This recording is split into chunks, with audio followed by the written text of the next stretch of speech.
Yo, what's going on, guys? Senju-san here, back bringing you a Naruto manga review for chapter 646 entitled God Tree. And I gotta say, I just got finished reading this thing. Chapters like this really just help remind me why I really like anime and manga, and especially the Naruto world. I like it when Kishimoto goes back and tells us the story about, you know, how things were before the current events of the Naruto universe. I really like when he goes back and he tells these different tales about why things are the way they are in the Shinobi universe. And in this chapter, it follows, of course, right after last chapter 645, where the infinite Tsukuyomi is finally been activated. And in this chapter, basically, the Jubi transforms into its final form, the God Tree, in which Madara ends up explaining to the Hashirama about some of the things that he found out while reading a Uchiha tablet. And then we get to finally understand what he meant by, his whole plan and his whole plan for the future and everything. And he was talking to Hashirama way back then. And what I really liked about the idea of the God Tree and the whole idea, and I know there's gonna be I should have said this before, but it's obviously going to be spoilers. But I guess everyone should pretty much know that by now walking into a review. But just as a disclaimer, I'm putting it out there. But I mean, I really like the idea of the God Tree.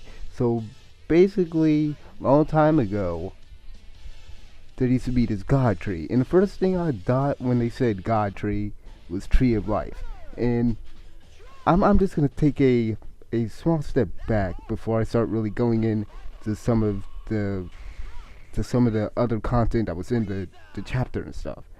But I really like when authors, and let's see, how do I put this? I really like when material takes from either biblical sources or from like Greek mythology or different type of mythologies and stuff.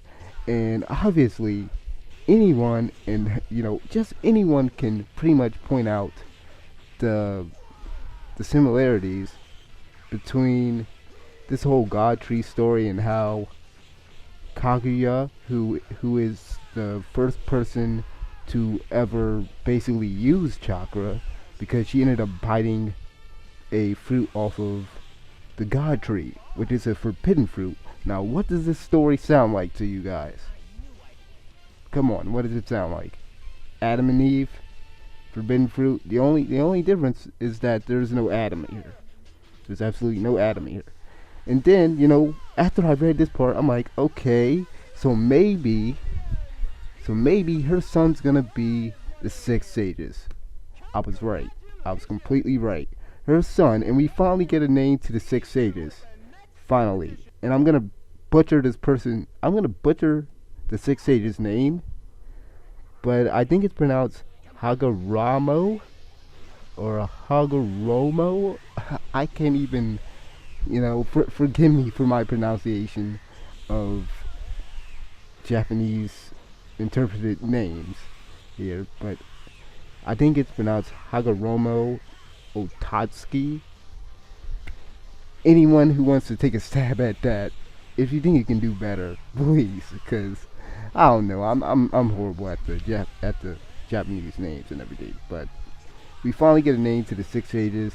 So finally got named to the face, and we finally get to know a lot more about why Shinobi are the way that they are. And now we finally get to see basically why Madara feels the way that he feels, and why Obito feels the way that he feels, and really why they're doing this whole thing. they're basically, from their standpoint, shoot, the God Tree is basically going to come back, get what is basically his, because the God Tree is actually able to absorb and sense out chakra, in which throughout the chapter it's constantly sucking chakra from the Shinobi Alliance. It got Naruto, it even got Manito, it got everyone. The God Tree got angry after Kaguya ended up biting the fruit and everything. And so now the God Tree goes back and throughout the chapter tries to get his chakra, because originally all chakra came from the God Tree. And so now that the flower has bloomed on the top of the God Tree, now the Moon Eye plan is finally coming to fruition, pretty much. And so now the Infinite Tsukuyomi, at the end of the chapter, we're finally at that point. So things are finally starting to reach the climax. I mean, I think Kishimoto, whoever put that whole little, I guess you can call it a subtitle, when they said a few chapters back that the war was meeting its climax, I would say now it's starting to really like heat up, and things are really starting to unravel, and I like it. I said this last chapter that I enjoyed last chapter, but I really liked this chapter. Like I said, I really like when authors end up, going back and telling us a lot more about the history and stuff of their worlds.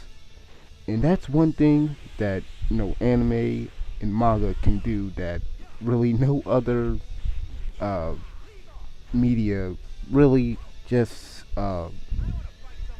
cartoons, I guess comparing it to American cartoons, it's something that just can't be done, or I don't know, it's just unique to the Japanese culture and anime in particular. But like I said, I like this chapter. I give it a freaking 10 if I had to put it on a scale of 1 to 10.